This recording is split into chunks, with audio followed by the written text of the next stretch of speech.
Ang 35 pesos lang, guys. Dahil 35 lang, tulad nga sinabi kanina nila JF, sa 35 pesos, Marami kang mararamdaman. Marami kang mararamdaman. Totoo. At saka iwasan yung huwag yung susuporta ng pamimirata. Hindi maganda. Yes. Tama siya. Abangan ang character vlog. Ay, Ay. may plug ako? Yes. Abangan niyo ang mamaya. character. Kasi sa'yo lumabas na. Tonight. Beat niya niya. Beat niya niya. At abangan niyo ang character plug ni Wilberto tonight sa I1 Socials at sabay-sabay natin siyang i-bash. Hindi, ganun naman. Okay, ito na yung questions mo na. For JM Fiang, kamusta experience sa Showtime kanina? It was so fun. Ayan, sobrang saya na nagkameron ulit kami ng chance makapag-guest or makapag-judge na ngayon sa Showtime. And nakakatuwa kasi ang taas ng energy ng Madlang People. Especially doon sa dalawang escort na hinahanap natin. Sino ba ang pinakagwapo? The personality, talent, pero mahal kasi personality. Pero pareho silang gwapo guys. As in, pag nakita niyo sa personal, nakalimutan kong katabi ko ang isang JM Ibarra. Wow! Nakalimutan ko nga sarili ko. So, gano'n sila kagwapo. So, sobrang nag-enjoy kami. Pinag-kilometro ko nga eh. Wala dignidad. Dignidad ko. Okay, kayo, kamusta ang experiences niyo? 10 days. Sa 10 days. Kayo. Kamusta? May mic kayo. Sa 10-day shoot na yun, actually nabibitin pa ako. Ako Alam mo din. yun, sana mag-bonding pa tayo, mag-bonding habang nag-work. Kasi iba nga, tulad nga na sinasabi namin, iba yung bonding natin sa cast, iba yung vibe natin. Sobrang tulungan talaga para mas mapaganda yung show, tapos mas wala na nagbabantay sa amin. Ganda natin Ang gagawin niya. Hindi na natin sabihin lahat. Thank you for the roses. Di ba yung Thank you for the roses! Hindi, yun talaga ang pinaka-na-enjoy ko. Masaya talaga. Ikaw, Zaki Boy. Sa 10-day shoot na yun, ang pinaka-na-enjoy ko yung last day. Kasi... Last day umuwi ka agad. Umuwi. Inalis na kami. Tapos sa sequence niya Ah, doon pa siya eh. Tapos ang maganda nun, walang signal, walang internet. So wala kami yeah. choice kundi mag-usap. Bonding. And kaming mga cast and pati mga staff nag-usap-usap. Kaso ang hirap nila kausap English. Rich kid! Wow! Yo, Grabe bro, ka do you wanna go there? Kunyari ka pa, bakit mo na English siya? Oo nga, English share ka na eh. English era halata. Bakit? Favorite moment sa shoot? Thank you. Favorite moment sa shoot? Favorite mo. Ako nasabi ko na yung sa akin. Favorite moment ko sa shoot kapag bakante ako. Nakakatulog ako matagal. Yun. Nintendo dito, ML dyan. So yun yun. Kayo. Ako, favorite kong time sa set is every time na nagagalit si Direk. Bakit? Yeah. Bakit? Kasi si Direk Ted kasi, minsan mo lang siyang, hindi naman minsan, though all the time mo makikita siyang galit. Pagka, alam mo, pag nasa trabaho, kasi ginaguide ka niya. So every time na hindi ka niya i-guide or hindi siya magagalit, mapapatanong ka sa sarili mo talaga. Hala, bakit hindi niyo ako pinagalitan? Parang gano'n. Kasi yung pag-galit ni Direk, guide kasi yun. Guide.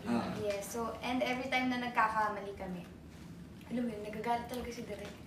Bakit hindi niya sinaseryoso? Pasensya po. Ikaw ko, Ben. Ko, favorite moment ko sa set. Actually, every moment pagkasama ko yung Wow. Showbiz. Grabe nung Safe cherish ko talaga yung time we have together. Sir. No, but seriously, I love being with all you guys. I'm very grateful to be part of the project and the bond with you guys. I felt like I learned so much about all of you in the short amount of time. And sana mag-bonding pa tayo after this. Sana may season 2, no? Season 2 yan. No. Ghosting Direct, baka naman. Ghosting to Multiverse Edition. What's the next question? Next question. Kamusta ka work si Direk Ted? Sa ako, ganun nasabi ko kanina dun sa sobrang saya, sobrang happy na sa kami, especially sa amin ni Fiam. do alam ko sila din, halos lahat ng cast, sobrang saya na nagkaroon kami ng project with Directed. Lalo sa amin, first Digi series namin, si Directed yung naging director. Sobrang grateful kami sa part na yun kasi grabe yung pag-aalalay niya sa amin, yung pag-guide niya sa amin. And ang dami niyang naituro sa amin. Marami, hindi lang sa acting-wise, halos lahat ng branches o lahat ng maaaring mag-function sa isang set na ituturo sa amin ni Directed. And ayun nga, gaya ng sinabi ni Cam, kaya na-excite kami na mapagalitan kasi doon lumalabas yung mga hindi namin alam na naituturo ni Directed. Magagagaling ka eh, no? Oo. Saka, ayun. Ako naman, kamusta ka work si Directed? Very hands-on siya. I mean, mabait si Direk. Mabait naman si Direk, don't get me wrong. Don't get me wrong. Hindi, mabait si Direk talaga. Pero kasi nag-iiba yung surrounding. Every time na Work na. nakaupo na siya sa director's chair, alam niyo yun, every time na nakasuot na siya ng headphones niya, hindi naman sa headphones, ano tawag doon? Basta yun. Basta yun. Comms. Ayun, sa comms. Every time na nakalagay na yung comms sa kanya, nag-iiba na yung surroundings, hindi na siya your friend. Hindi na siya si... Siya na si Direk na. Hindi na siya si... He's not si your friend friend, mo. he's your love. Siya na yung director niya talaga ng isang series. Mafe-feel mo talaga na director niya talaga ng series. Kasi very hands-on, kung ano yung... For example nga, dito yung taping. Isang kanto yan, kunwari isang kanto malayo. Basta hindi naman sa isang kanto, basta malayo. Tapos pupunta pa talaga si Direk sa set. Kasi may gusto siyang ipagawa na hindi Galing mo sa tent, naiintindihan. no? Ang Oo, layo. ang layo ng tent ng mga director, guys. Pero si Direk kasi, every time na hindi namin nakukuha yung eksena ng gusto niya, talagang pupuntahan kayo. Kasi Ganun siya that ka-hands-on. just shows, sobrang hands-on. No, love ko si Directed. Naka-work ko siya sa first project ko and sa movie din, Connected movie. And now it's so great to work with him again. Love na love ko si Directed. And he's in his vlogging era also right now. So, abangan nyo sa mga vlogs ni Directed, guys. Yung mga meetings. Mga kaganapan. Ako naman working with Directed, sa akin nung una, akala ko si Direk yung tipo ng director na sobrang chill lang. Talaga, ano lang. Pero tulad nga na sinasabi kanina nila Piang, nila Jem, with lahat ng mga cast na pag andun na siya sa upuan niya, director na yan, na kailangan mo nang sumunod. Kaya minsan kung mapapagalitan ka man, o mapapagalitan man kami, di ba? Hindi namin dinitake personally kasi alam namin na hanggang doon lang yun. Trabaho lang talaga. Pagkatapos, wala na. Baga ginaguide ka lang niya talaga para gumaling ka. Gumaling ka, yes. Kaya kami ni Jem, kaya may eksena kami, tapos natatapos agad. Kaya sabi namin na parang may mali ba tayong ginawa? Ba't parang okay na si Direk? Hindi tayo pinapagalitan. Hindi namin naisip na, galing natin. Galing natin, no? Hindi, naisip namin, Parang may mali. Parang may mali ah. Hindi pa tayo, sure na ba yan? Ganon. And, Ikaw, Zach. Zaki Boy. Directed, sobrang gaan ng aura niya para sa akin. Kasi naalala ko nung first day, pinapunta niya ako nun sa set, first day of taping niyo, kahit wala pa akong scene nun. Doon niya in-explain sa akin kung ano yung character ko, si Bert. And parang very supportive siya since alam niya rin sa akin na medyo matagal na yung last ko. Parang yung way niya na yun na pinapunta ako dun, parang way yun para i-acclimate ako ba? Parang mabalik ako sa... Para hindi ako magulat sa first day of taping ko. Very supportive. Salamat, Direk. More projects to come. Yes. With us. Season 2! Season 2. Okay, next question po. Anong na-discover nyo na Working Yun habit ang ng working isa't isa. habit yung isa't isa na Na-amaze amaze or kayo. nagulat kayo. Question for the feeling Gen Z. Feeling Gen Z. Kayo. Na-amaze sa isa't isa. Sige, so first si Jello muna. Si Jello, na-amaze ako sa pagka-natural niya. Wala pa na. Baka malay mo pangit sabihin. Sa bagay. Hindi, I mean, pagka-natural niyang alam niyo guys, mahirap magpatawa ha. As in, sobrang hirap magpatawa. Pero pag si Jello, wala pa siyang ginagawa, titigan mo pa lang. Hindi naman sa nakapatawa. Nakametod. Hindi nakametod kasi siya, every time na pupunta siya ng set, as Tonyo na talaga, hindi na siya as as Jello, as Tonyo siyang pupunta sa set. Eh si Tonyo kasi, though hindi medyo may pagkaano si Tonyo, alam mo yun, may pagkapangit yung ugali na iba. Pero at the same time, yung ugali kasi ni Tonyo, very ano siya, parang laging lasing. Alam mo, pupunta siya sa na parang lasing siya. So yun yung nakakalik. Talagang yung character Baka siya totoong darating. lasing siya sa... Hindi. Yun yung nakaka-amaze sa kanya kasi in character niya siya darating sa set. Oo, di ba? Maganda. Si Zack naman, siguro ang pinaka-ina-amaze ko sa kanya. Pag wala, okay lang. Hindi. Siguro sa tuwing pinapagalitan siya ni Direk. Di ba? Hindi siya naapektuhan. Saka ang bilis ma-adapt niya. Kunwari, may sinabi si Direk na, oh, ganito ang gagawin mo, ganito ang gagawin mo. Talagang ginagawa niya agad. You know, yun yung nakaka-amaze kay Zack na kahit pagalitan siya, pagalitan ni Direk. Okay, direct. Hindi niya Correct. ganun. Okay, Chill yung shit. Direk. Kay Direk. Okay po. Tapos, kay Kobe naman. ayusin mo to ha, Pia. Wala pa. Walang mic. Siguro, ang ina-amaze ko kay Go lang, go Kobe, yung darating siya sa set na late.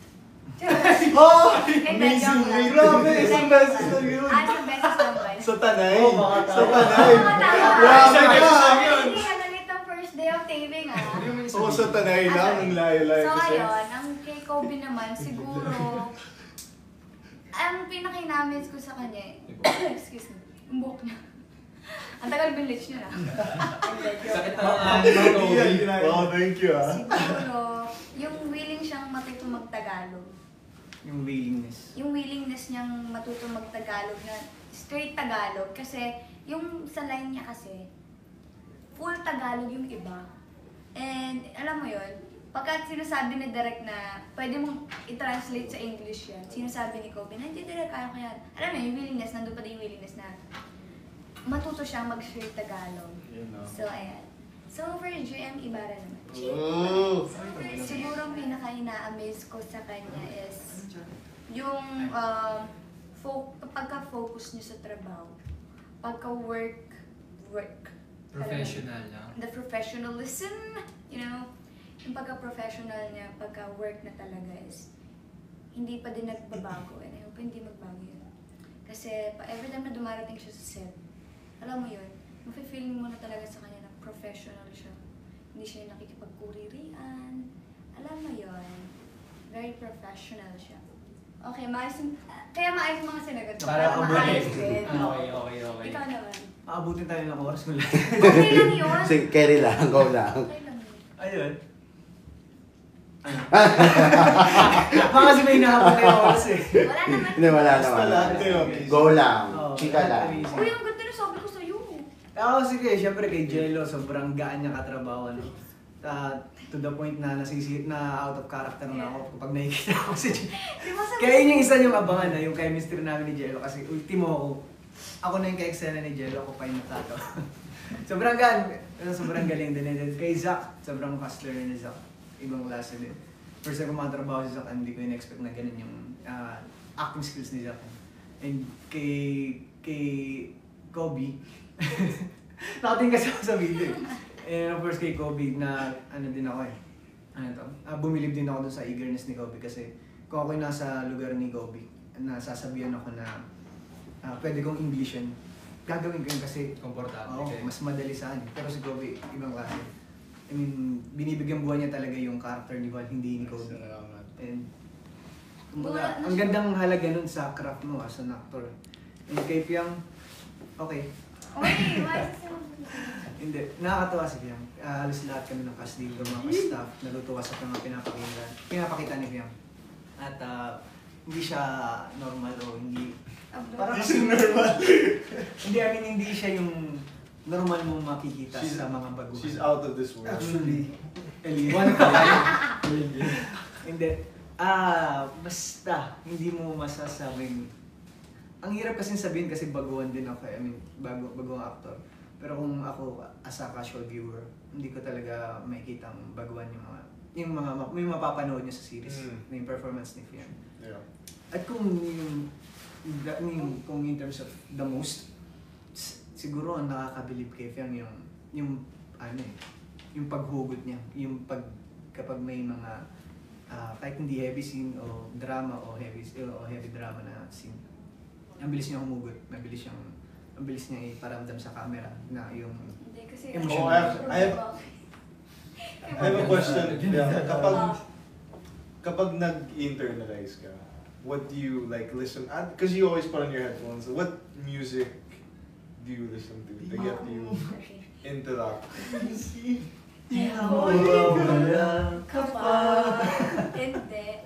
Siguro yung pinapakinggan. Kasi si Kuya Red kasi yung laging talagang ready siya every time na may heavy scene. Si Kuya Red Ready. Diba? Nag-rhyme siya. Siguro yung pinapakinggan ko yung Lalim. Though, siguro pag nag-internalize kasi ako, nahihirapan naman ako minsan. Actually, nahihirapan ako humugot. Yeah. Pero kasi, it's like when you think of it too much. Also, like, ang you hirap, wanna do it. ang hirap humugot pagka iniisip ko na shocks, kailangan ko na umiyak. Ang hirap din humugot. And siguro, kaya mabilis akong umiyak. Kasi iyakin talaga ako. And hindi naman din all the time mabilis akong umiyak. Siguro, depende lang sa mood ko kung masaya ba ako or kung may problema ba ako. Depende talaga sa nangyayari sa buhay ko. Pagka problemado ko, yun. 5 seconds, 10 seconds, pwede na umiyakan kasi may dinadala akong problema eh. And minsan, yung hugot ko kasi, galing sa mga naging problems ko. So, alam mo yun, it's so masakit. Like, what the heck? Ano? Sorry. Masakit siya. Ayan lang. So, next question. Next question. Next question for Jeff Yang. Lesson na makukuha ng viewer sa ghosting. Lesson, ako for me, siguro ang makukuha ng lesson dito sa Without spoiling. is hindi nyo kailangan mag-beg sa love. Kasi, yun nga, sabi ko naman noon pa na si Jaja, yung character ko is talagang biglang makaawa siya na mahalin siya, balikan siya, ganyan. Kasi alam niyo yun, gets nyo na yun, na hindi nyo kailangan mag-beg para mahalin na kayo. And hindi nyo kailangan magmadali sa love. Siguro yun, hindi nyo kailangan magmadali sa love. About y'all. Sa akin kay Wilberto, ang matututunan niyo, wala. Hindi, joke lang. Kay Wilberto, kapag nasubaybayan yung Siguro yung willingness na. kwento ni Wilberto, ikaw si Wilberto. Okay, so. Yung character ni Wilberto, yung portrayal ni Wilberto, matututunan niyo doon na hindi sa lahat ng oras laging hindi sa lahat ng oras kailangan magpaka-selfless. No? Kasi ano mo naman, mga tao, kahit ako, most of the time, mas iniisip ko yung kapakanan ng ibang tao kaysa sa sarili ko. Dito matututunan ko ni Wilberto na okay pala na for once, piliin mo naman yung sarili mo. Ako naman. Pahalagahan mo yung sarili mo. Yan. Ay, hirap. Baka ma-spoil ba? Ito. Sa inyo lang. Kay Tony naman, ang matututunan nyo, Lahat na. wala. Tropa. Meron ba? In terms of friendship, In terms of Ayun. friendship, yung walang iwanan. Pero in terms of kalokohan, Dami. marami. Marami. Sa character ko si Bert, ang matututunan sa kanya, I think, is yung pagmamahal niya sa... Forgiveness. Yes. Ang pagmamahal niya rin sa lola niya, sa nag-alaga sa kanya. Wala. Yes. Yung pag-respect sa mga payo ni lola. Yun lang, abangan nyo na lang guys, yung anong magiging katayuan ni Bert. Bert! Yes. Ang matututunan nyo kay matututunan. is short but sweet lang, but take accountability for the mistakes that you made, because I think sometimes people, when you've made a mistake to someone, when you've hurt someone, maybe that's all they want to hear, that you're taking that accountability and wanting to make things right. Ayun. Wala nang question. Eto. More questions? Kung kayo ang pipiliin, Papapili. kung kayo ang papapiliin ng ending ng ghosting, happy ending or sad ending? Ako, gusto ko sad ending. Oh. I want sad ending. Kasi, parang typical na happy ending lagi di ba? Parang, pag sinabi nyo na may may leading lady, may leading man, typical na happy ending eh. Yeah. Though hindi ko naman nila lahat ng love team is happy ending. Meron din namang sad ending. Pero kasi, mas may thrill kasi pag sad ending. And pag sad ending, magkaka-season 2 kasi yun. Kaya pala. Diba? Totoo yun. So, ayun, gusto ko sad. Para bago naman. Para may aabangan pa Oo, sila. para may aabangan pa Yes. sila kung happy ending ba yung season 2, diba? Ikaw naman. Ako, without spoiling din. Siguro, kung ibabase dun sa kwento ng ghosting, gusto ko happy ending. Kasi una pa lang, ang lungkot na ng bungad ng series. So, maging draining siya as a casual viewers. So, feeling ko ang relaxing lang niya kapag happy ending. Kasi ang bigat niya every episode. Ayun, sa akin. Sa'yo. Evo. Sige na. Kung gusto ko pong ending, sana... Open ending. Open ending. Season 2 yan. Season 2. Hindi, yung ending sana na realistic. Pero kahit pa alam mong malungkot, dapat in the end may pambawi. Diba? May pambawi na parang pambalubag loob. Yan ang gusto ko. Ano gusto mo sa? Ano order mo? Ang order kong ending ng ghosting. Parang bittersweet. Bittersweet. May sad, pero may saya din. Parang pag inisip mo, nga.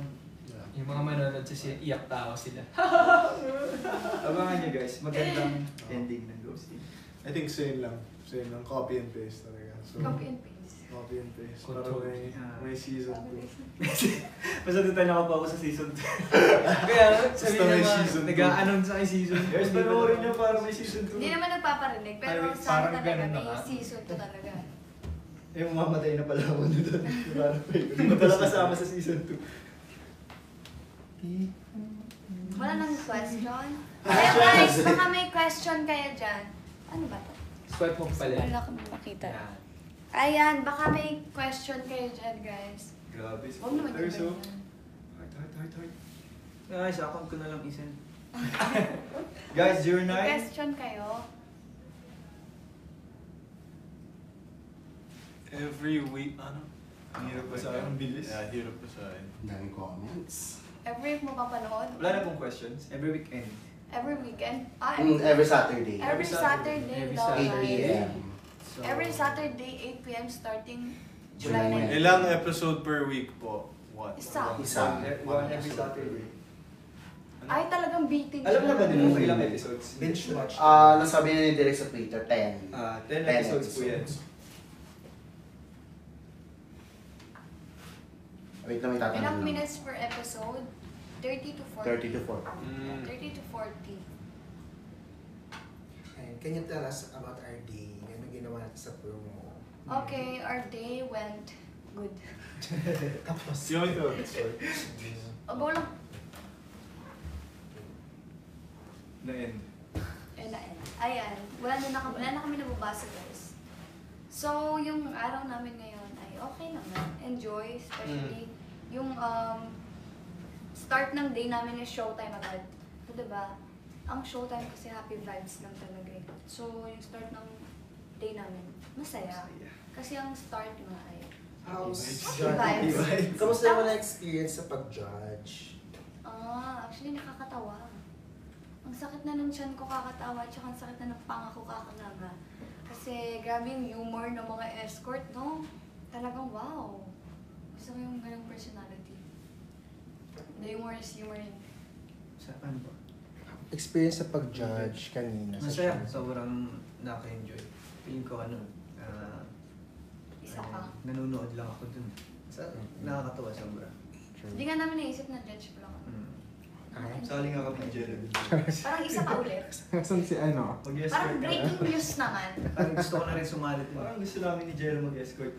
Showtime. Sa inyo ba? Pwede yun? Yeah. Ay, yung ano na lang yung hagdan. Masaya yun. Sige. May napanood ako ano eh, nag-run Step in the name of... 1 kilometer. Yeah. Sa breaking news. Ay, yung ano. Then after Mas na kilometer yung kinanta niya. Yes. Alam mong anong gusto kong gawin sa promo? Rainbow Rumble. Uy, oo nga. EK! EK tayo! Go, Renz! EK naman, Kuya Renz. Bakit yung iba naman may EK? Kaya nga. Tapos yung Adventure, Bosking no? wala. Kaya yan ni Renz. Si Renz ang bahala. Tapos Thailand trip. No? Hindi, Baguio muna. Baguio, Japan. Japan. Grabe Tapos, naman yung ano. Asia Kahit tour. EK lang, masaya na kami sa EK. Oo. Diba? Pero kung sasamahan nyo naman out of the country, okay lang. Kaya nga. New Zealand. Disneyland, pwede rin. Disneyland, Tokyo. Fiyang na yan, ma'am. Oo naman. Abang-abang. EK, no? Bakit yung iba meron? Tapos kami Meron yan, meron Meron tayo yan, meron yan. Sana naman, Kuya Renz. Hindi naman sila Gusto niyo ba mag-EK ang GM Fiang? Yun. Comment na kayo dyan. I-message nyo lang po si Kuya Renz. Gusto nyo bang mag-EK si Piang lang? Takot kasi siya sa mga rides. Ayoko lang. Sasama natin si M sa mga shuttle. Sa space shuttle. Drop. How's naman yung experience nyo sa radio kanina? Parang may, naging emotional pa kayo kahit papaano. Hindi naman emotional. Alam mo yun, parang nag-explain lang ng mga bagay-bagay talaga na. Kasi yung mga question, Seryoso din do you kasi. need a validation from other people? Eh, yung mga tanong seryoso. So, syempre, pag hindi ako sumagot ng seryoso, boom, panis. So, kailangan, pag seryoso yung tanong, seryoso din sagot. It's not that emotional, Balance lang. balance. Balance eh. Kung edi pag good mood, edi good mood. Pag serious time, serious time. You know, I'm learning na kasi. Ganun nga kasi. Sabi nga ni DJ Jai. We're learning. Yeah. Okay. Without spoiling, meron ba kayong favorite scene na dapat abangan ng... Wala na, na-spoil na. Pagka Without sinabi- spoiling. Siguro hindi scene. Ay, Linya or ano, anything. Line? Oh. siguro ano, unfavorite Yun line. daw, baka mangi-spoil. Hindi, hindi. Mahirap pag-linya eh. Oo. Ano ba yan? Kunwari may scene sa school ba? Scene sa gubat na dapat abangan? Siguro scene sa gubat. Yan ang gubat, bundok. Bundok ba? Ilog. Ilog. Yes. Ano kaya yun, no? Abangan nila. Pinaka-favorite kong part yung, bundok. Alam mo yun? Favorite ko yun. Invite everyone na lang to watch. Ayun, everyone. Manood mo kayo ng Ghosting. Malapit na po yan. Sa July 19 na ho, ang July 19. unang episode. At para mapanood niyo, syempre mag-download po kayo ng I Want Up. And mag-subscribe Magkano? 35. 5 pesos lang. Siguro. Yan. Yung favorite ko talaga yun. Ikaw, ano favorite mo sa lahat ng setup natin sa Ghosting? Favorite ko. Favorite setup? Maganda kasi yung Favorite location? Yung naging set yung location ng last eh. Kasi Ako din sobrang yun, ano. actually. Ganda ng view. Yun yung Saan? favorite. Pero hindi yun yung favorite scene ko. Grabe ka naman! Hindi, parang hindi naman yung mga nakita ko dun. Favorite, one of my favorites. Isa lang. Yung isa lang. Okay, Lola Nadia, syempre. Loko! Ano yun? Ano? Kayo. Eh, Sige ba? sige na. Lahat favorite ko. Isa nga lang. Favorite scene? I-give mo na daw pare. mo na, Nag-aantay na yeah. siya. Oo. Syempre, What if favorite yung mo scene- yung Mrs., di ba? Sinagot ko yung akin, yung favorite scene ko. Nasagot mo na yun, so iba sa akin. Dapat same. Basta may ambivalent ko siguro Ano? yung kay Mrs. Kami, basta Okay. Abangan yung mga Naalala ko ano yung eh. scene na yun. Oh? Ibang klase, iba talaga sa feeling kapag ka-extend na yung mga veterano. Mm. Kahit wala silang words na binibigay, No, kahit Towards tingnan mo sa'yo. lang yung mata nila eh. may matututunan ka eh. Ito wala siya sa frame lang, no? Ako Pag din. ito kung Naalala bakit, ko yung scene kung na bakit to. naging exciting tong scene na to yung scene na yun habang tinitape siya. So, Ang sa nasa- heavy scene, kahit cameraman umiiyak. Tapos, Grabe. Tapos wala pa sa akin yung camera nung nakikiyak na ako sa dalawang to. ganun siya nakakadala ng ibang tao. Kasi si Zack, nasa likod siya. Support Kasi, pa lang ako. support siya eh. Kailangan syempre, pag support, kailangan ng boses din ng actor. Tapos, ang nangyayari nun, lahat ng nasa kwartong yun, niiyak sila dahil sa scene. Kasi nakakayak talaga. Parang, at pinapaiyak mo si JN. Abangan yun. Oo, abangan yun. Siguro mga episode ano yun? 6. Ikaw na yun eh. Editing pa. Huy. Pero sige, go guys, outro na tayo. Paulit na lang. Wala, no? Okay na ba sa'yo? May- Chika pa? Chika. May principal pa. Oo, May may... pagpapagalaxy pa kasi guys sa gift. Oo, go. Kami na lang kapag naligera. Next time. Yun, ibig pakibig nito dyan. Ito.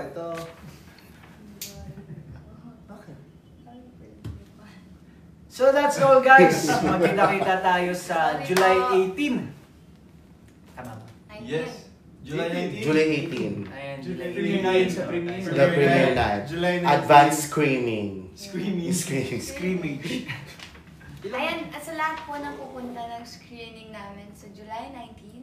18. 18. Ayan, Friday. papanood niyo po doon ang first Yes, and episode. second episode.